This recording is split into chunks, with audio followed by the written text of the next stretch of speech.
अस्सलाम वालेकुम। Faisalabad programme news night के साथ मैं हूं आपका मेज़बान मोहम्मद बिलाल डोगर। आज का हमने मौजू चुना है किसानों के हवाले से। किसानों की तरफ से हमें ये आया कि इसके ऊपर प्रोग्राम करें कि गैर मुतवक्का मौसमाती तब्दीलियाँ हमारी ज़रूरी अजनास के अंदर किल्लत और महंगाई का सबब बन रही हैं। तो हमने प्रोग्राम का आज एहतमाम किया। आपको बताएंगे कि आखिरकार किसान को किस हद तक डिवर्सिफाइज होने की ज़रूरत है, किस हद तक मॉडर्नाइज होने की ज़रूरत है, हमारी फार्मिंग आज भी पुराने असूलों पर क्यों पाबंद है, क्यों आखिरकार हम उन्हीं घटी पिटी सोच के ऊपर पाबंद हैं कि यही बीज बोना है, इससे ये होगा और इस मौसम में ये फसल जो है वो काश करनी है। हमें गैर मुतवक्का तब्दीलियों के साथ किस हद तक चेंज होना है, अपनी रिसर्च को कैसे तब्दील करना है। ज़राई यूनिवर्सिटी के वाइस चांसलर भी हमारे साथ होंगे प्रोग्राम में, ज़राई माहिरीन भी होंगे, किसान भी होंगे। उनसे बात करेंगे परेशानी क्या है और इसका हल क्या है और कौन सी पॉलिसी को कैसे अडॉप्ट करना होगा ताकि हम बेहतर तरीके से अपनी ज़राअत को प्रमोट कर सकें। बात कर रहे हैं अपने ज़राई अजनास के हवाले से कि हमारी बढ़ती हुई किल्लत, ख़ास तौर पर महंगाई होशरबा इसके अंदर हो रही है। वो फसलें जो कि हमारे अपने खेतों से अपने खलिहानों से हम पैदा करते हैं, लेकिन वो महंगी क्यों हो रही हैं, उसकी पैदावार के अंदर कमी क्यों हो रही है।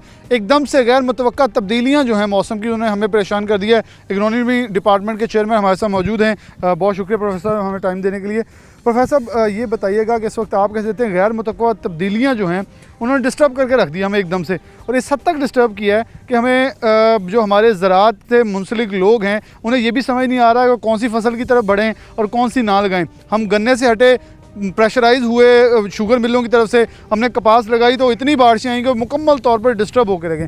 कैसे देखते हैं सारी तब्दीलियों को आप? बिस्मिल्लाहिर्रहमानिर्रहीम। पाकिस्तान का जो ज़रूरी रकबा है इसको आप दो हिस्सों में तकसीम कर सकते हैं। एक जिसको बारानी कहते हैं और दूसरा जो है ना वो नहरी।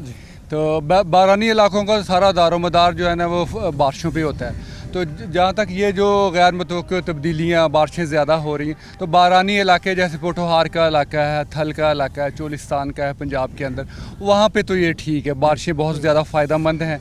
जो फसलें लगी हैं उनकी अच्छी पैदावार होगी। आप ये कह सकें बारानी जो इलाके हैं उनका भी बड़ा हिस्सा होता है मुल्की की मजबूरी पैदावार में किसी भी फसल में।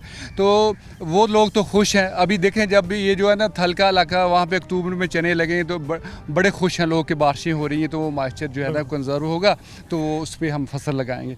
अब आते हैं नहरी इलाकों की तरफ। तो नहरी इलाकों में जो फसलें हैं गर्मियों की वो रवाना वो तो चल रही हैं, अब कोई नई फसल तो लग नहीं रही। उसमें भी फिर कुछ फसलें ऐसी हैं, मसलन अगर आप धान की बात करें तो उसको तो कोई नुकसान नहीं, उसको ज़्यादा पानी की ज़रूरत होती है, तो वहाँ पर खेत में पानी खड़ा रहे, कोई मसला नहीं है, अच्छी पैदावार हो, जो है ना वो मुतवक्को है इस दफ़ा।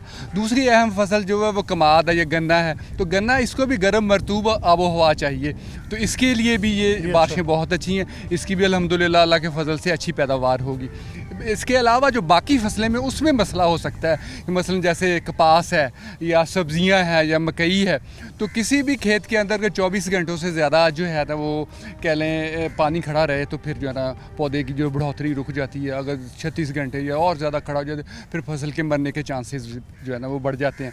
तो इसमें जो है कि जो है ना अब जैसे अभी हमारे यहाँ तो नहीं, लेकिन सिंध में जो कपास आनी शुरू हो गई है तो उस कह लें वो पुट्टी का कलर चेंज हो जाता है, फंगस लग जाती है, वो लेता नहीं है, मार्केट क्वालिटी जो है ना वो कम उसकी हो जाती है। तो इससे जो है ना इसके अलावा जो इससे मौसम से जो होगा नुकसान ये हो सकता है कि जो कपास के इलाकों में जो है ना रस चूसने वाले कीड़े या दूसरे उनका जो है ना वो तादाद बढ़ सकती है, तो वो नुकसान करेंगे। तो ज़ाहिर है फिर ज़िम्मेदारों को चाहिए कोई महकमा ज़राअत के बताए हुए तरीक़ों पे अमल करके अपनी फसल को जो है ना वो बचाएं। जैसे मैंने अभी बात की ना कमाद के लिए, तो उसको गर्म मरतूब हवा तो इसको गर्म कह लें जो है ना वो खुश्क चाहिए। कपास को ये पसंद नहीं करती बारिशों वाले सीज़न को, तो उधर चांसेस हैं कि जो है ना वो इस तरह।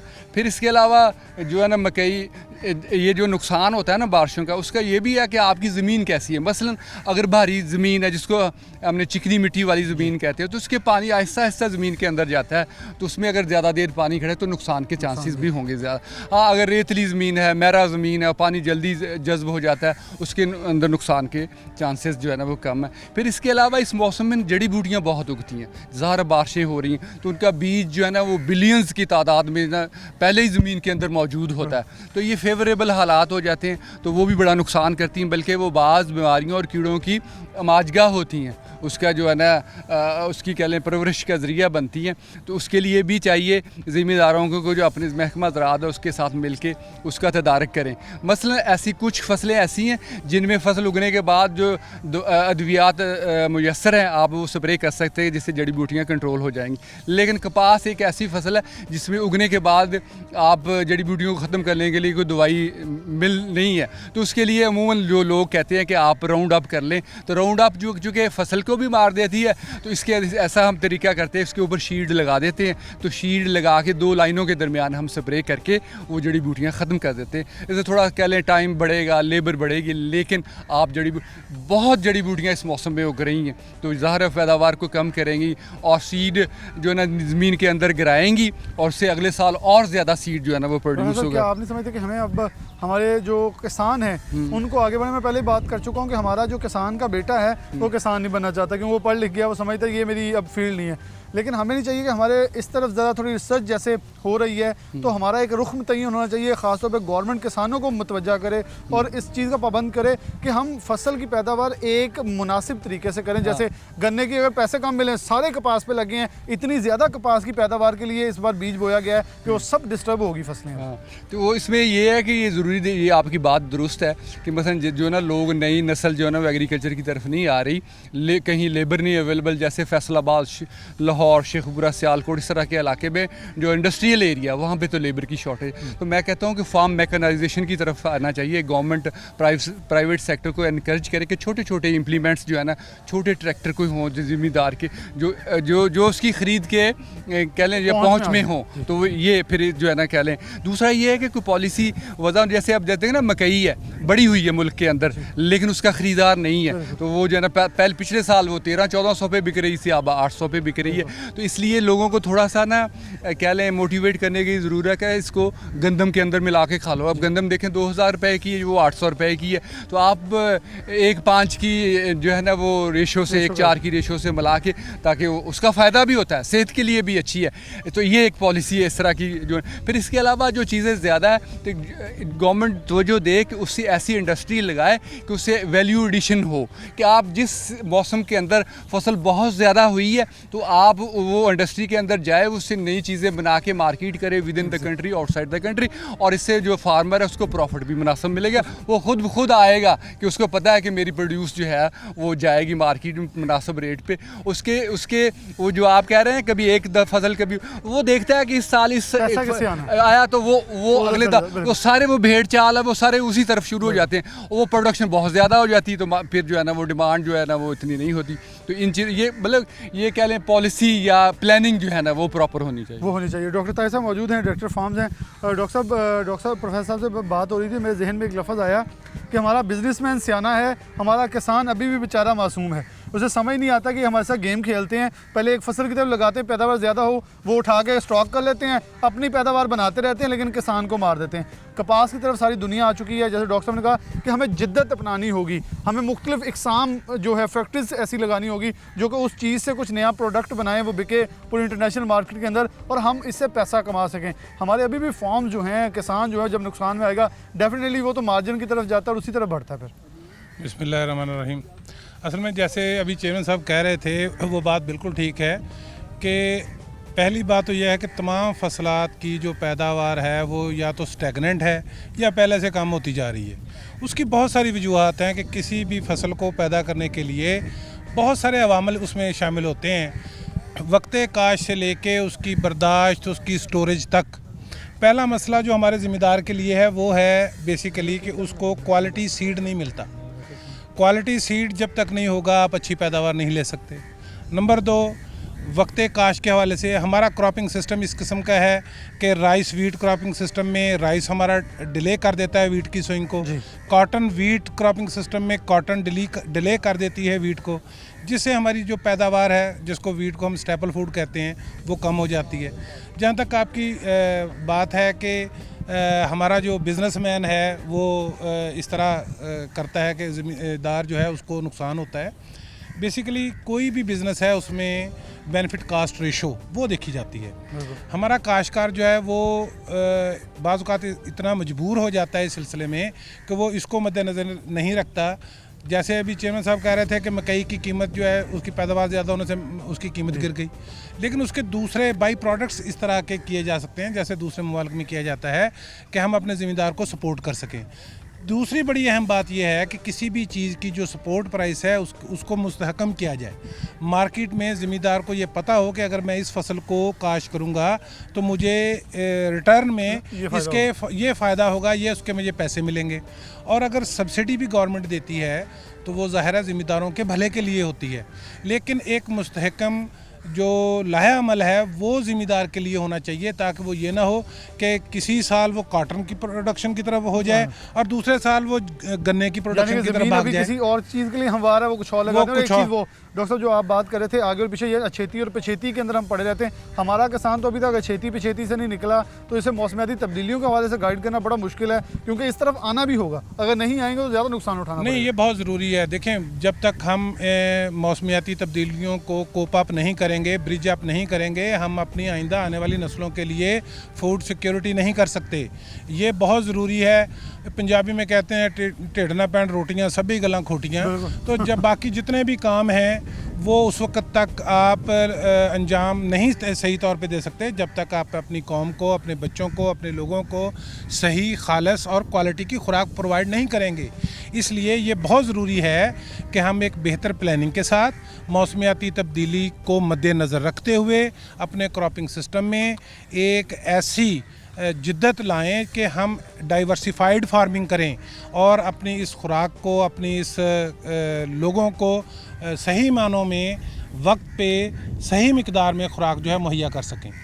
ऐसी खुराक मुहैया कर सकें, ये बड़ी अहम है। और ख़ास तौर पर जैसे डॉक्टर साहब ने कहा, जिद्दत लाना बहुत ज़रूरी है। जैसे कि मैं किसानों की बात की, अगेती और पछेती की, क्योंकि जब हमारे किसान को अभी तक यही इल्म नहीं है कि अगेती से हमारी फसल को नुकसान क्या होना है और पछेती से क्या होना है और हम कितना पीछे रह जाते हैं, अगली फसल के लिए हमने कितनी तैयारी करनी है, तो डेफिनेटली ये महकमा जो माहौलियाती तब्दीली है और वो भी गैर मुतवक्का कि बारिशों का एकदम से इतना हो जाना कि हमारी सोच और वहमो गुमान से ज़्यादा हो जाना, हमें उसका नहीं पता। हमारे किसान को भी ये नहीं पता कि हमने ऐप के ज़रिए ये चेक कर लेना कि आज बारिशों का इम्कान है, ये महकमा मौसमियात के मुताबिक किस हद तक इम्कान ज़ाहिर किए गए हैं।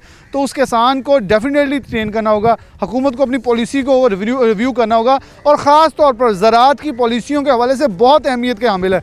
जैसे कि मैं एक पहले भी मिसाल दे चुका प्रोग्राम में, एक सेक्रेटरी ऐसे लगे ज़राअत जो कि कहीं दौरे पे गए तो उन्होंने कहा साथ अपने बैठे ऑफिसर को, किसान को एक जो बैठा, ये गंदम के दरख्त कौन कौन से हैं। तो हमें कुछ सेक्रेटरी भी ऐसे लाने होंगे जो अक्ल और फहम वाले हों, जो इस ज़राअत को आगे लेकर चल सकें, ना कि हमारा बेड़ा गर्क करें। छोटी सी ब्रेक, दोबारा हाजिर होते हैं।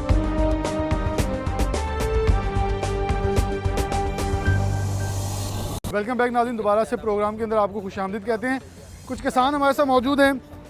फसलों के ऊपर बारिशों के गैर मुतवक्का जो असरात हैं वो क्या पड़े हैं, और ख़ास तौर पर इसके अंदर जो सबसे बड़ा मसला है वो ये है कि मौसमियाती तब्दीलियों के साथ साथ हमारी ज़रूरी अजनास जो हैं उनकी पैदावार बहुत शॉर्टेज हो रही है। उस शॉर्टेज की वजह से नुकसान ये हो रहा है कि हमारे ज़रूरी अजनास की किल्लत जो है वो दिन ब दिन पैदा हो रही है। हमारे साथ किसान मौजूद हैं, इनसे बात करते हैं। अस्सलाम वालेकुम। वालेकुम सलाम। अच्छा, किसानों को किस हद तक आपके ख्याल में नुकसान हो रहा है ये गैर मुतवक्का बारिशों की वजह से, और फसलें कौन कौन सी मुतासर हो रही है? जी भाई, बहुत ज़्यादा नुकसान हो रहा है। सबसे पहले तो ये जो हमारे बागात हैं इनको बहुत नुकसान हुआ है। ये खजूर के पौधे हैं, इनको बहुत नुकसान हुआ है। जो ठेकेदार हैं जिन्होंने लिए हैं उनको बहुत नुकसान हुआ है, ठीक है। उसके अलावा जो ये चारा है ना, ये जहाँ पे बारिशों ज़्यादा होने की वजह से ना जो बीज हम बोते हैं ना वो उग नहीं रहा बीज। इनकी बारिशों की वजह से जहाँ पानी खड़ा होता है वहाँ फसल ख़त्म हो जाती है।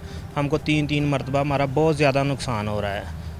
तो खेतों से पानी निकालने का भी किसानों के पास क्या कोई सलूशन है कि खेतों से पानी निकाला जाए? तो इस सिलसिले में, क्योंकि डेफिनेटली खालों का सिलसिला नहीं, खालों से पानी आ सकता है, निकाला तो नहीं जा सकता। नहीं जी, खेतों से पानी निकालने का कोई सलूशन नहीं है हमारे पास। वो जहाँ ज़्यादा पानी खड़ा हो जाता है ना वहाँ से फसल ख़त्म हो जाती है। उसके अलावा जो हम बीज है ना, जो हमारे बीज मिलते हैं ना बाज़ार से, वो भी हमें ठीक नहीं मिल रहे। एक 3 मरतबा हम बीज लाते हैं, वो बीजते हैं, वो उगता नहीं है। इसके अलावा जो खादें हैं उनमें हमें सब्सिडी मिलती है, लेकिन वो जो टोकन मिलते हैं वो हम 2-4 बोरियां लेके, टोकन निकलते हैं वो हम लेके जाते हैं, हमें कहीं से भी कोई सब्सिडी नहीं मिलती है। हुकूमत से हमारी ये अपील है कि अगर सब्सिडी देनी है तो जो खादें हैं ना जो इसको सस्ती कर दें, जो 400-500 सब्सिडी देते हैं ना वो 400-500 बोरी के पीछे सस्ता कर दें ताकि हमें आसानी हो सके। कोई नए बीज भी मुतारिफ करवाने चाहिए हुकूमत को जी कि बीज बिल्कुल, अच्छा है, ताकतवर जी जी है, हाँ ताकि जिससे हाँ जी बीमारियां ना हाँ हो। जी बिल्कुल जी, बीज अच्छा है, ताकतवर हो और जो बोएं वो अच्छा बीज, अच्छी फसल हो ताकि हम भी खुशहाल हो सकें और हमारे लोग भी जो हैं वो खुशहाल। मियाँ रेहान हक साहब मौजूद हैं, किसान बोर्ड के से ताल्लुक़ है इनका। मियाँ साहब डिवीज़नल प्रेसिडेंट हैं किसान बोर्ड फैसलाबाद डिवीज़न के। रेहान साहब बहुत शुक्रिया वक्त देने के लिए। सर ये बता दें कि किसान बड़ा इस वक्त परेशान है क्योंकि गैर मुतवक्का बारिशों की वजह से किसान हमारा इतना पढ़ा लिखा नहीं है मेरे तो ख्याल में हम, और जब हुकूमत सब्सिडी देती है तो सिर्फ बड़ा किसान फ़ायदा ले लेता है। 10 एकड़ 20 एकड़ या 5 एकड़ वाला जो किसान है वो तो वैसे महरूम रह जाता है क्योंकि उसे चंद उसमें आटे में ज़ीरे के नमक के बराबर जो है उसे कुछ मिलना है, बड़े वाला सारा ही खा जाता है। कैसे समझते हैं गैर मुतवक्का ये और बारिशें जो हैं, मौसमियाती तब्दीली और फिर बीमारियों का जैसे टिड्डी दिल का हमला जो अभी तक नहीं हट रहा, किस हद तक नुकसान हुआ है? और ख़ासतौर पे हमारा किसान वो पैसों को देखता है, उसे ये नहीं है गन्ना अच्छा हो रहा है, वो ये देखता है कि मुझे कपास पिछले साल ज़्यादा बिकी है तो मैं ये लगा लेता हूँ। किस हद तक चेंजेस आने की ज़रूरत है? बिस्मिल्लाहिर्रहमानिर्रहीम। अव्वल तो जब ये बारिशें बेवक़्त आती हैं तो किसान का हमेशा नुकसान होता है। अगर हमें बारिशों का जो सदेबाब है वो हम अगर पानी की निकासी का बंदोबस्त कर लें तो हमारी काफ़ी हद तक फसल बच सकती है। मगर ये सारे जितने भी इक़दामात हैं वो जो हमारा किसान है वो चूँकि गरीब है तो उसके पास इतने सोर्सेज नहीं है कि वो इसका बंदोबस्त कर सके। ये तो हुकूमती लेवल पे हो सकता है कि पंप गवर्नमेंट सप्लाई करे और डिस्पोजल पंप सप्लाई करे। जिन इलाकों में ज़्यादा पानी खड़ा है उसका पानी का निकासी का बंदोबस्त किया जाए। अब अगर एक ज़मींदार की फसल है तो वो उस पर ज़्यादा पानी खड़ा हो जाता है, बारिश हो जाती है, ज़्यादा बारिश होती है ज़रूरत से, तो तब वो फसल मर जाती है। अगर बीज ताज़ा बोया हो तो वो फसल नहीं उगती, जो छोटी फसल है वो भी तबाह हो जाती है। फिर बारिश के साथ जब हवा आती है तो फसल गिर जाती है और उसकी वजह से फिर फसल गिरने की वजह से उसकी यील्ड कम हो जाती है और उस पर हमारा नुकसान काफ़ी ज़्यादा होता है। हुकूमती इक़दामात हर जगह पे किसान को अगर मिलें तो किसान को रिलीफ मिल सकता है। अदरवाइज़ जो किसान है वो तो उसके पास इतने सोर्सेज या इतने उसके पास नहीं है कि वो इक़दामात कर सके और अपनी फसल को बचा सके। ये सब क्या हमें कोई नया रास्ता, नई रिसर्च टेक्नोलॉजीज़ की तरफ नहीं बढ़ना होगा? हमारा 40-50 साल पुराना बीज है जो या 20-25 साल जितना भी कह लें उसी पे हम चल रहे हैं, वही बोई जा रहे हैं। अगर कपास का इस साल हम अच्छा बीज बोते जिसको सफ़ेद सूंडी से बचाया जा सकता है, उसके अलावा पता बारिशें हो भी जाती तो हमारा बीज इतना मजबूत होना चाहिए जो सबसे रेजिस्टेंट हो और वो अपने आप को महफूज रखे। तरह हमें जैसे आप देखें चीनी अभी कितनी महंगी है क्योंकि किसान बिल्कुल ही गन्ने से भाग गया, उसे पता मुझे मिलना ही कुछ नहीं है, ना पैसे मिलने हैं। और गंदम देखें वो भी शॉर्टेज, क्यों? उसका कीमत नहीं अच्छी मिली, किसान उससे भाग गया। तो किसान एक दूसरे रुख पे जा रहा है, चने लगा रहा है जैसे कि आगे रबी की, यानी वो रबी की फसलों की तरफ तवज्जो ज़्यादा दे रहा है। इसमें होता ये है कि बीज सबसे ज़्यादा अहमियत का हामिल होता है। हमारी जो ज़रायत है, अगर हम अच्छा बीज बोएंगे तो अच्छी फसल पैदा हासिल कर सकेंगे और उससे अच्छा मुनाफा हासिल कर सकेंगे। जब हमारा बीज गैर मेयारी होगा तो हमारी फसल का नुकसान होगा।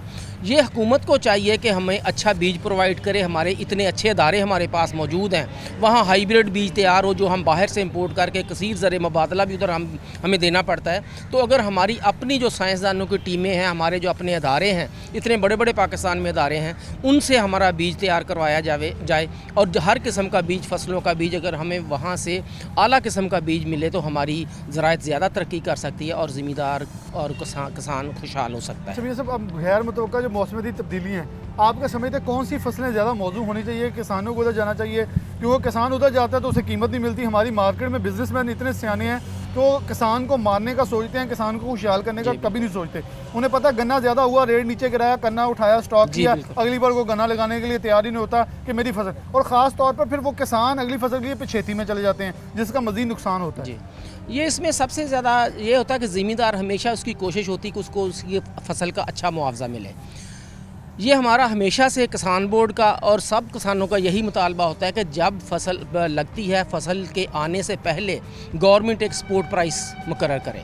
हर फसल की स्पोर्ट प्राइस होनी चाहिए, जैसे गंदम की है या गन्ने की है या कपास की है, इस तरह बाकी फसलों की भी स्पोर्ट प्राइस होनी चाहिए और इतनी होनी चाहिए कि जो किसान है उसके उसमें नुकसानात के चांसेस ना हो। जिस तरह इस दफ़ा गंदम की स्पोर्ट प्राइस कम थी, किसानों को नुकसान हुआ, गन्ने की स्पोर्ट प्राइस कम है, किसानों को नुकसान हुआ। इससे मिडल मैन तो पैसे कमाते हैं मगर इसमें किसान को कुछ नहीं मिलता, उसकी मेहनत भी पूरी नहीं होती और उसके अखराजात भी पूरे नहीं होते। इसलिए गवर्नमेंट को चाहिए कि पहले स्पोर्ट प्राइस का ऐलान करे ताकि किसान अपनी प्रायोरिटी सेट कर सके कि मैंने अब ये चीज़ लगानी, मुझे इसके इतने पैसे मिलेंगे, इतना मुआवजा मुझे मिलेगा, इतनी इसकी कीमत होगी, ताकि उस हिसाब से वो अपनी फसल को अरेंज कर सके। दूसरी बात यह है कि जब गवर्नमेंट किसान से या ज़मींदार से कोई भी चीज़ औने पौने ख़रीदती है या कोई मिडल मैन ख़रीदता है तो उसका नुकसान फिर किसान को ही होता है। वो अगली दफ़ा किसी और फसल की तरफ मुतवज्जो हो जाता है। वो अगर गन्ना काश्त कर रहा है तो वो छोड़ देगा, अगर गंदम काश्त कर रहा है वो छोड़ देगा, उसमें उसको नुकसान होता है। अगर कपास का काश्त कर रहा है तो वो कपास को छोड़ देता है। फिर टाइम टू टाइम गवर्नमेंट करती क्या कि जनाब कहती है जनाब आप कनोला काश्त करें जी, गवर्नमेंट 5,000 रुपया पर किला वो आपको देगी, मगर ये भी वादे ही होते हैं, वहाँ भी किसानों को पैसे नहीं मिलते और किसान फिर मारा फिरता है, हुकूमत के पीछे, हुकूमती इदारों के पीछे फिरता है, उसकी कोई सुनवाई नहीं होती कहीं पे। अच्छा, हुकूमत की तरफ से जैसे आपने ऐलानात की बात की, ऐलान किए जाते हैं कि कनौला लगा लें, गन्ना लगा लें या कुछ भी लगा लें, लेकिन उसके बीज जो हैं वो इतने होते हैं कि सिर्फ 10 किसानों को मिले, बाकियों को नहीं मिले। और वो क्या होता है, वो फिर कोई पुराना बीज उठा के लगाता है लेकिन उसकी पैदावार जो है उसके मुताबिक नहीं हो सकती। यानी कि अभी भी हम देखें हमारी कपास जो है इतनी शदीद मुतासिर हुई है, हमारे गन्ने का वो कद और वो जो रस है वो नहीं बन पाता क्योंकि हमारे बीज ही एडवांस नहीं हो पाए। और जो हमारे सही रिसर्च तरक्याती अदारे हैं वो सिर्फ वही बनाते हैं जितने मखसूस अदारे के लिए, लेकिन किसान पढ़ा लिखा नहीं है, उस तक पहुंचाना सिर्फ गवर्नमेंट की अमली कार्रवाइयाँ जो कागजी कार्रवाइयाँ उधर तक महदूद रह कर रहता है। आपको लगता है पाकिस्तान तहरीक इंसाफ की गवर्नमेंट संजीदा लग रही है ज़राअत के हवाले से? क्योंकि जितना बहरान बढ़ता चला जा रहा है, कहीं रिपोर्ट यहाँ नहीं होती, अगले साल हमें बहरान आ गया, मुझे तो लग रहा है अगले साल ये चीनी 200 रुपये किलो तक जाएगी। जी बिल्कुल, आपकी बात ठीक है। पीटीआई की हुकूमत 1% भी किसान के साथ संजीदा नहीं है, ना ही पाकिस्तान की एग्रीकल्चर के साथ संजीदा है। इनके कुछ और ही प्रायोरिटीज़ हैं और ही इनके कोई अपना है, इनके ख्यालात हैं, वो ज़िम्मेदार को बिल्कुल सपोर्ट नहीं कर रही और हर शोबा जो है वो मुतासर हुआ इनकी वजह से। इसलिए हमारा ज़िम्मेदारों का भी यही है कि हमें जब तक गवर्नमेंट सपोर्ट नहीं करेगी हम अच्छी फसल पैदा नहीं कर सकेंगे, जब तक हमें मेयारी बीज नहीं मिलेगा हम अच्छी फसल पैदा नहीं कर सकेंगे। होता यूँ है कि 2-3 चीज़ें फसल के पे डिपेंड करती हैं कि जनाब अच्छा बीज हो, खाद अच्छी हो और मौसमी हालात बेहतर हों। अब ये तीनों की वजह से ना हमें अच्छा बीज मिल रहा है, मौसमी हालात भी ज़्यादा बारिशें होने की वजह से हमारे वो फसल अच्छी नहीं हो रही। नंबर 3 पे हमारी खादें इतनी महंगी हैं कि हम वो अफोर्ड ही नहीं कर सकते। जिस एकड़ को 2 बोरी खाद की ज़रूरत हम उसे 1 बोरी डालते हैं।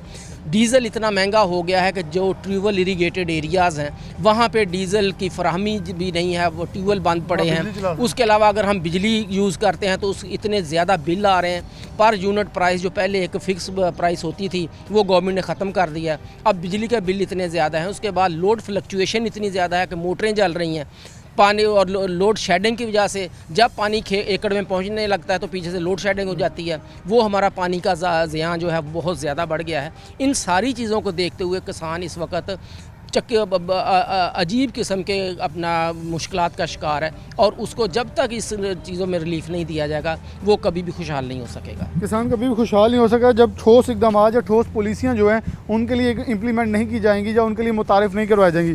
सिर्फ बातें नहीं, अमली इकदाम चाहिए, क्योंकि इस वक्त जहाँ हम खड़े हैं वहाँ 12 प्रोग्राम के अंदर मैं ये चीज़ कह चुका हूँ कि सिर्फ हमें नारों की हद तक कुछ नहीं चाहिए, अब हमें अमली इकदाम की ज़रूरत है। क्योंकि अगर हमारे देखा जाए किसान इस वक्त शदीद मुतासिर नज़र आता है क्योंकि उसे ना तो उसे कोई सब्सिडी मिल रही है ना उसे कोई रिलीफ मिल रहा है। बीज हमारे सालों पुराने, हमारी हर चीज़ जो है वो जिद्दत के साथ मुतारिफ नहीं हो पा रही, जबकि हम मुकाबले उन हमसाए ममालिक से करते हैं जिन्होंने सब कुछ अपने किसान को दे दिया और वो उसी की एक्सपोर्ट करते हैं। फिर हमारे पास जो हमारी फैक्ट्रीज़ हैं, हमारे बिजनेसमैन हैं, वो उस मटीरियल से कुछ भी नया तैयार नहीं कर पा रहे। गन्ना देखें, किसान के पास से गन्ना जाता है, जो मिल ओनर है उससे 3-4 प्रोडक्ट्स बेच रहा है, लेकिन किसान को एक प्रोडक्ट के पैसे मिल रहे हैं। तो खुदारा ख्याल कीजिए ये ना हो कि हमारा ज़रूरी मुल्क, वैसे मैं तो पाकिस्तान को अब ज़रूरी मुल्क कहता नहीं क्योंकि जो हमारे हालात हैं ज़राअत के अंदर वो पाकिस्तान की गवर्नमेंट के लिए शर्मिंदगी के बायस हैं और उन्हें शर्मिंदा होना बनता भी है। एक छोटी सी ब्रेक, दोबारा हाजिर होते हैं।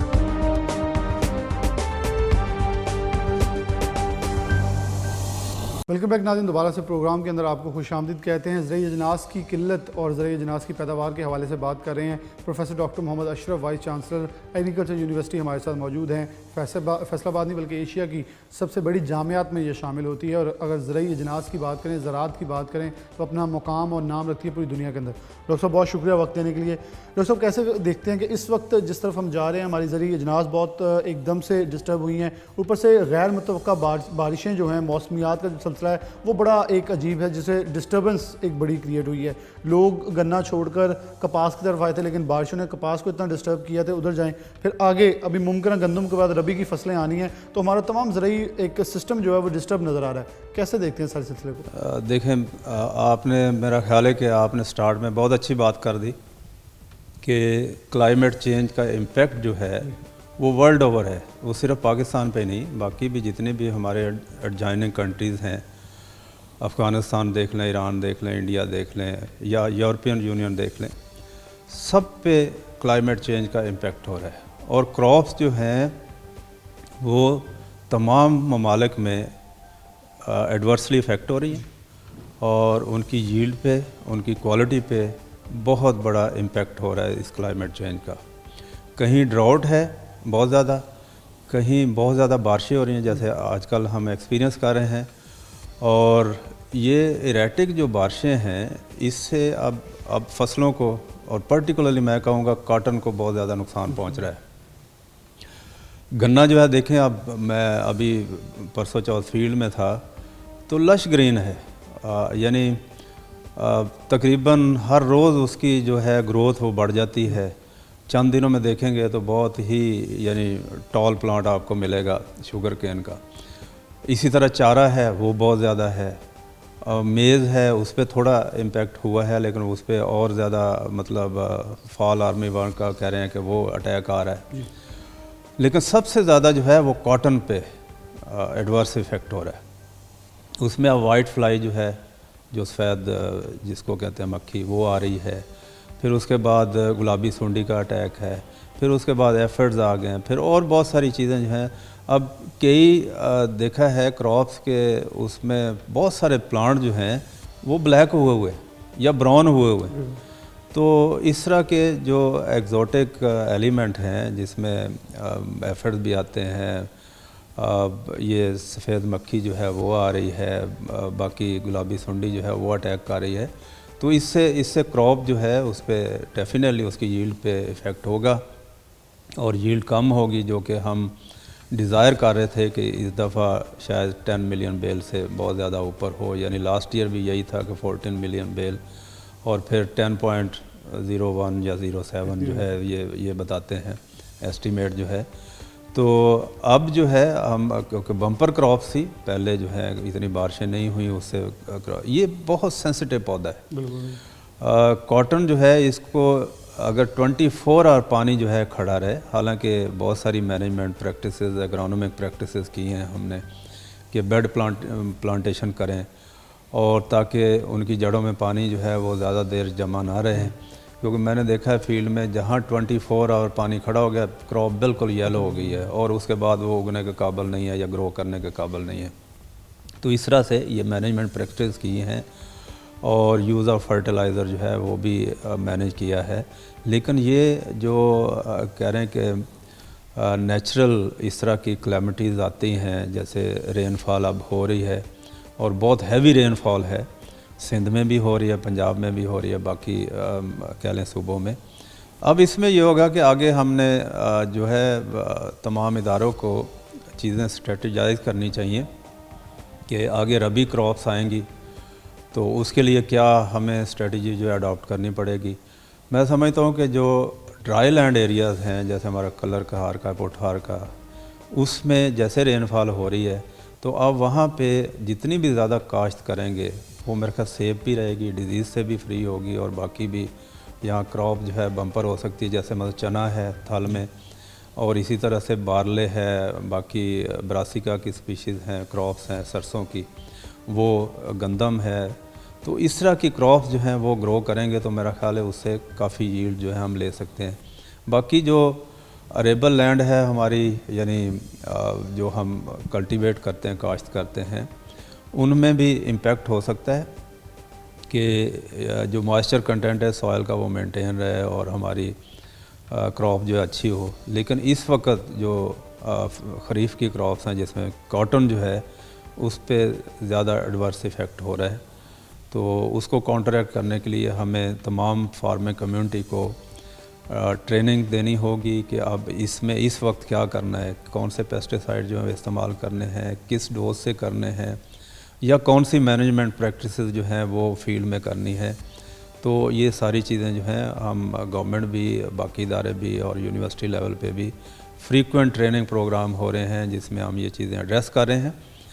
देखें, यूनिवर्सिटी में दो ही मेजर मैंडेट होता है, एक तो ट्रेनिंग ऑफ ह्यूमन रिसोर्स और दूसरा R&D, रिसर्च एंड डेवलपमेंट। इन दोनों चीज़ों पे हम फोकस कर रहे हैं।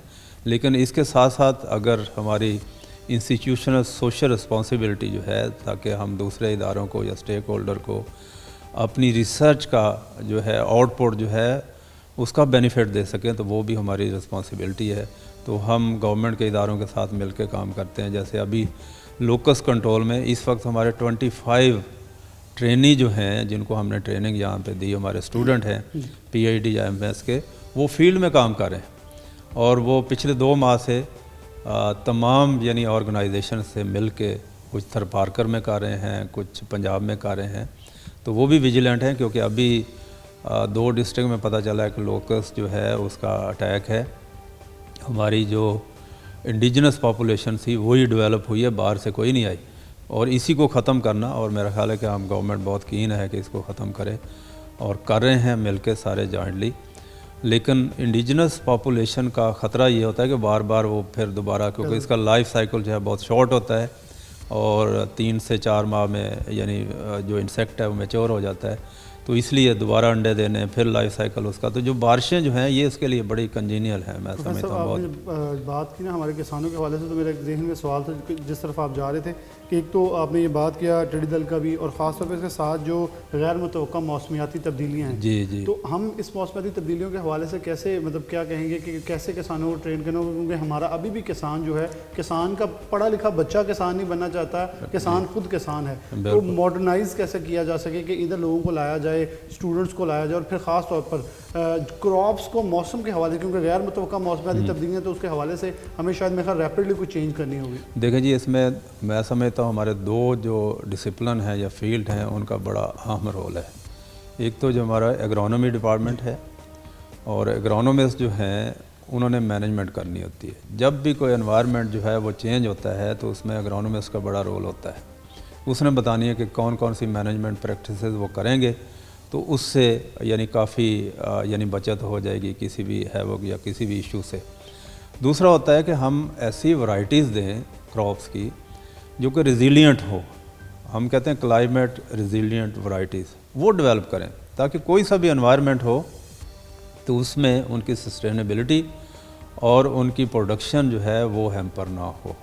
तो इसलिए हमारा ये 2 चीज़ों पे फोकस है। हम कह रहे हैं कि इनको ऐसे ऐसे हैबिटेट में टेस्ट करें जाके, ताकि एक वैरायटी जो है अगर कोई भी चीज़ आ जाती है, अब देखें ना, अगर कॉटन की वैरायटी अच्छी होती, उन्हें पता होता कि ये एनवायरनमेंट होना है, तो डेफिनेटली उसमें ग्रो करती और अच्छी यील्ड देती।